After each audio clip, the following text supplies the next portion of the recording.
What's up, Broncos country? Welcome back inside the Centura Health Training Center for this week's episode of Broncos Now. As always, I'm your host, Sydney Jones, and coming up on today's episode, the Broncos held their second open OTA practice. We'll hear from head coach Sean Payton, safety Justin Simmons, and others. All that and more coming up.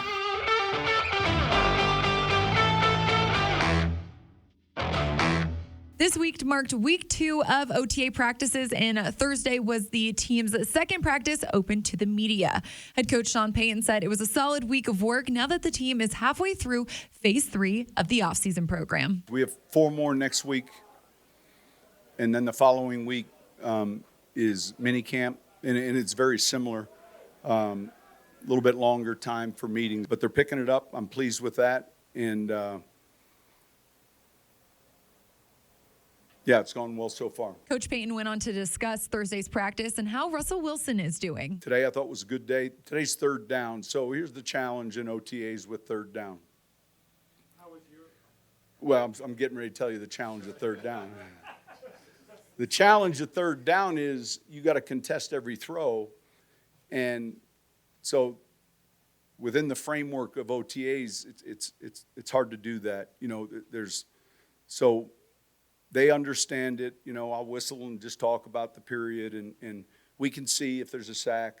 We can see if, you know, if a DB's in position. And but generally speaking, especially on those early yards, you know, we're contesting every throw, and so it's a little bit less challenging when you're in first and second down playing zone defense.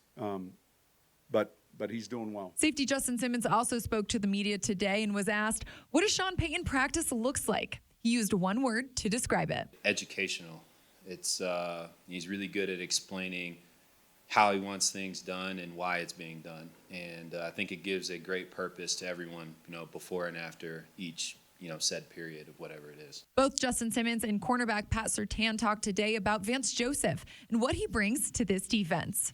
Yeah, I think the biggest difference is, you know, he was a head coach. And so, you know, back then there wasn't as much dialogue. Obviously, he's with the defense, but couldn't be too hands-on as much as you want to be just because you so many more things you have to take care of.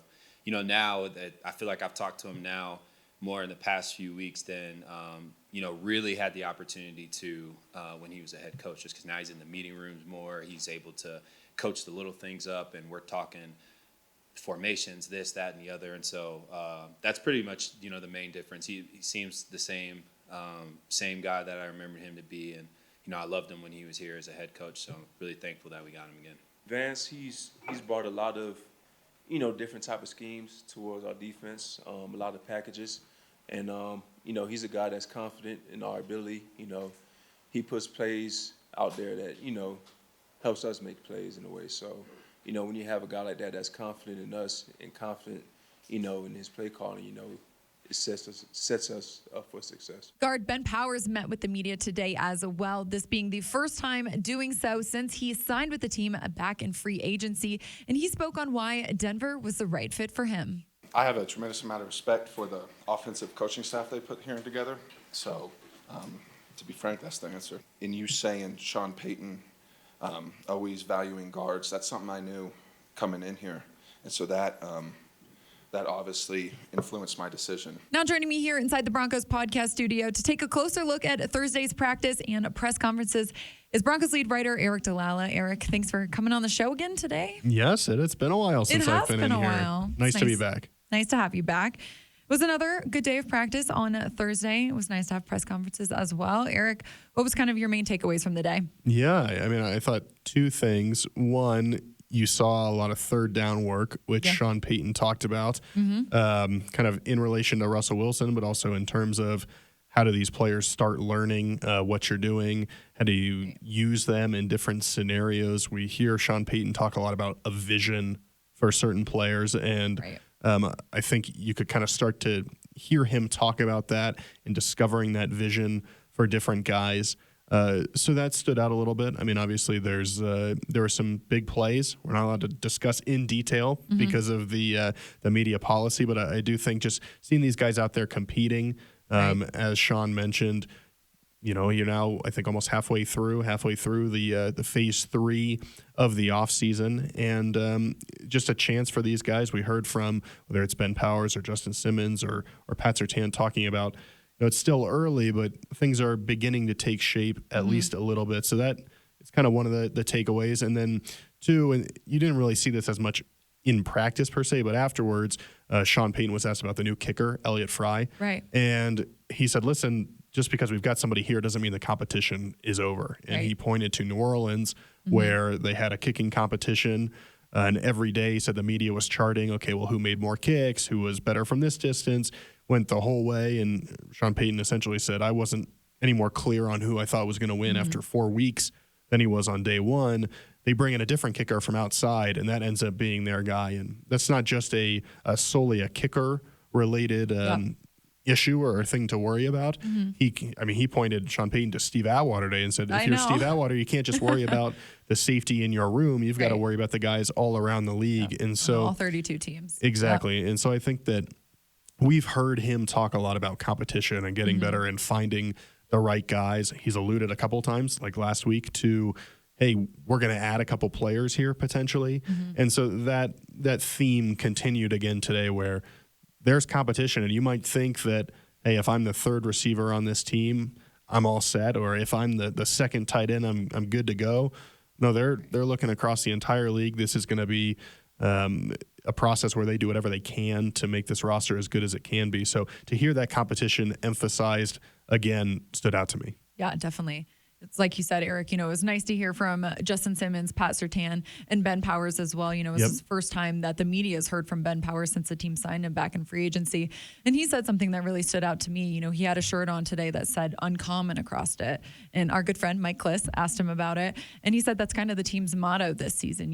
Winning football in the National Football League isn't common. So they want to be an uncommon team, which I thought was great. Yeah, a great message. And, every team kind of each year has some sort of slogan, and we'll have to see if other guys talk about this as we move forward. But I do think that idea, especially in Denver, it has been uncommon, unfortunately, the last few years. And I think it takes an uncommon work ethic, an uncommon sense of accountability, of discipline, of playing your best football in the toughest moments. Those things that you look across the league, said even when teams make the playoffs, there are teams that the common thing to do is beat yourself in these tough moments. And we've seen good football teams, consistently good programs, whether you're talking about Bill Belichick in New England, Mike Tomlin in Pittsburgh, certainly Sean Payton in New Orleans. Those teams didn't beat themselves, and they were kind of uncommon in that way. And so I think you can apply it to a ton of things, right? Like be uncommon in terms of how much you care about your diet. Be uncommon in terms of how much you care about being in the weight room. Be uncommon in terms of how much you study your playbook compared to people around you. That's sort of, it's like go this extra mile, right? To be the best you possibly can. And hopefully it leads to winning football games, which, as Ben Powers said, it's uncommon for teams to, I think, more than just be good, be consistently good and sustain that, which is obviously what the Broncos have done for a long time in their history and what they're trying to get back to. Yeah, I'm going to adapt that to my life. I like that. Exactly. That felt very motivational. You just talking about that, Aric. Well, another theme that was kind of talked about today was, the fact that this is just OTAs. Coach said they're halfway through phase 3 of the offseason program. So obviously pads aren't on.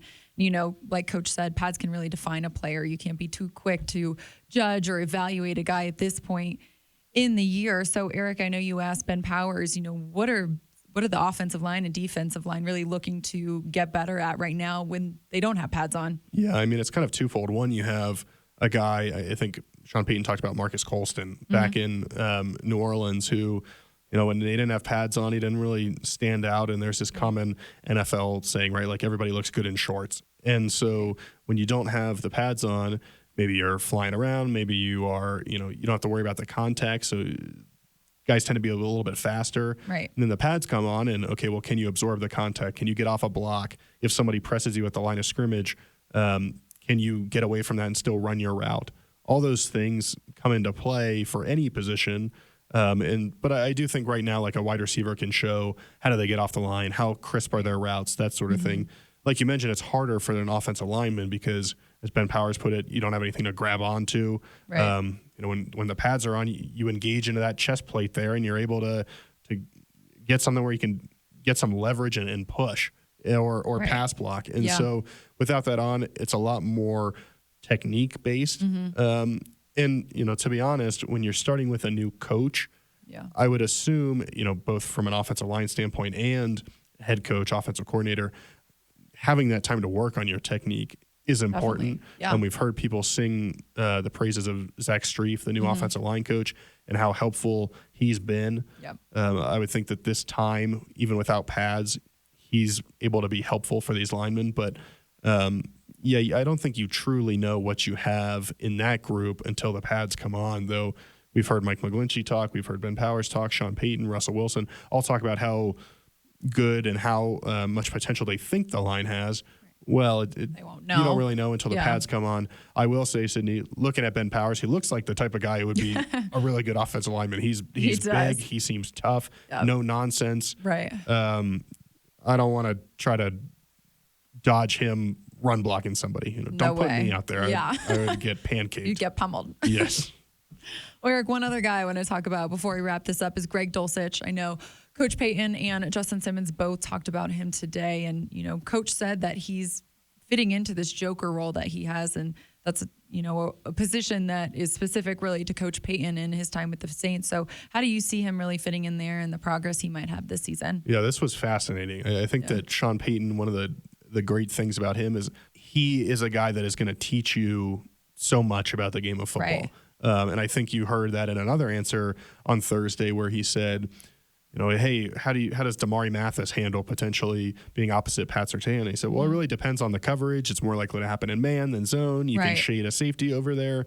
And he goes into this level of depth where he's still not giving anything away because you don't know what they're going to call. But to a fan, to a media member, you're learning about the game through Sean's eyes. And I think Absolutely. this example of the joker position was similar in that he talks about, from New Orleans, whether it's Alvin Kamara, whether it's Reggie Bush, having a guy that stresses a defense. And, we think about that. I don't think you need that name to necessarily have that type of guy. Like Travis right. Kelce in Kansas City, Right. he's difficult to cover because he's too fast and too big. Too fast for a linebacker, too big for a corner, and it just challenges safeties. But I view it in that similar role where can you find a mismatch where you get this guy, and maybe it's not the same guy every time, but can you work to get your players in position to succeed? And he talked about Greg Dulcich's fit in that, I think, Yeah. because of his hands, because of his speed. Right. He does have that size. And so you're able to put Greg in a place where, hey, what does he do best, and how do we get him in those situations a lot? And Sydney, when you boil it down, that's what coaching is, right? That's what Right. offensive play calling is, defensive play calling. It's You want to true. put your best players in a position where they have an advantage, and even if it's minuscule, Right. give them a little bit of an edge. And in this league, that's really all you need for someone with Greg Dulcich's talent to take over. And so I think definitely. that's where. And we talk so much about what does Sean Payton bring to this team. He brings discipline, accountability. He's been there before. He's won. But Right. from an offensive mind standpoint, that's where I think, okay, that's the Sean Payton effect of he Definitely. knows how to put Greg Dulcich in a place where he's going to take advantage of a defense and it could be one play. It could be a game-changing third down. Yeah. But it might be the difference between winning and losing. And right. so to see that on display is really impressive. Yeah. Be exciting to see once the season rolls around. Well, Aric, appreciate you joining me on this week's show. Thanks for your insight. You got it, Sid. Thank you.